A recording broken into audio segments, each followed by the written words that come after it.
Paul qui est un militant évidemment mondialement connu, et c'est aussi à titre personnel un ami, un soutien de notre mouvement à la révolution écologique pour le vivant, dont la vice-présidente n'est autre que Lamia Essemlali. Eh oui, la présidente de Sea Shepherd France. Et nous avons évidemment un lien idéologique, mais également un lien affectif très fort avec Paul, dont nous exigeons évidemment la libération, puisque son incarcération actuellement est absolument et totalement injuste. Ça a été dit, je pense, par beaucoup de personnes depuis tout à l'heure. Paul est un combattant pour le vivant depuis extrêmement longtemps. Son parcours a commencé en 1971, lorsqu'il est parti à Amchitka, au large de l'Alaska, avec la première équipe de ce qui allait devenir plus tard Greenpeace. À l'époque, il se mobilisait contre les essais nucléaires.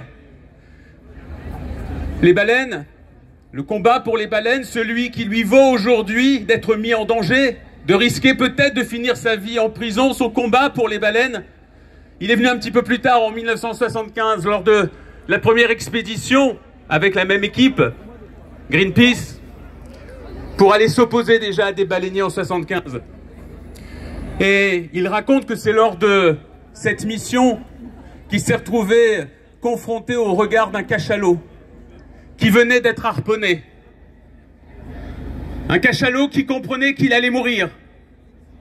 Et Paul dit qu'il a vu dans le regard de cet animal toute la détresse et toute la compréhension du sort qui lui était réservé, mais aussi qu'il avait compris que Paul essayait de le protéger.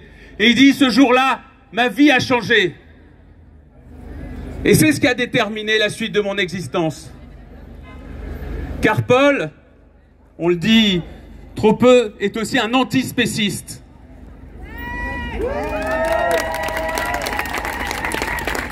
Comme la révolution écologique pour le vivant, c'est pour ça que nous sommes si proches.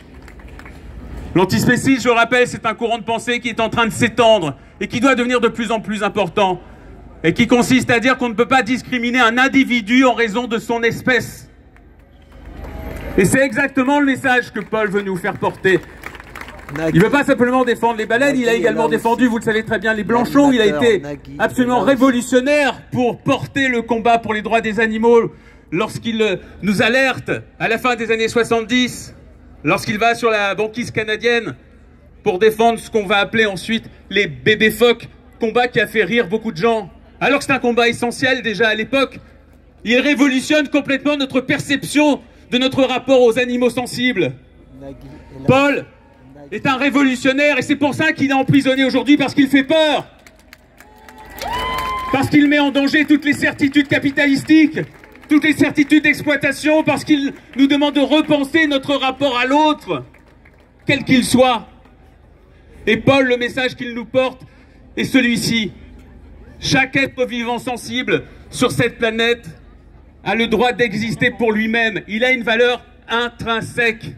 On ne doit pas le considérer simplement pour sa valeur utilitaire.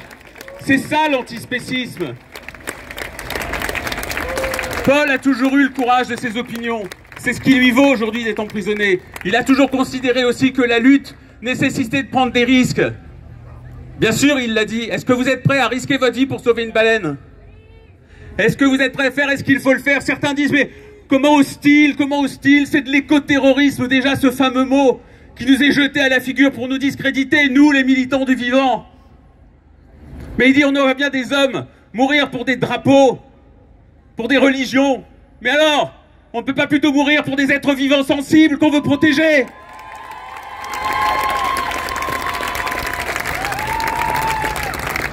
Je ne vais pas faire plus long parce qu'il y a beaucoup de gens qui veulent aujourd'hui exprimer leur solidarité à l'égard de Paul et leur indignation en regard de ce qui lui est aujourd'hui fait comme sort. Je terminerai juste donc par ce mot. Tous en soutien avec Paul Watson pour qu'il sorte de prison et qu'il continue son combat pour le vivant.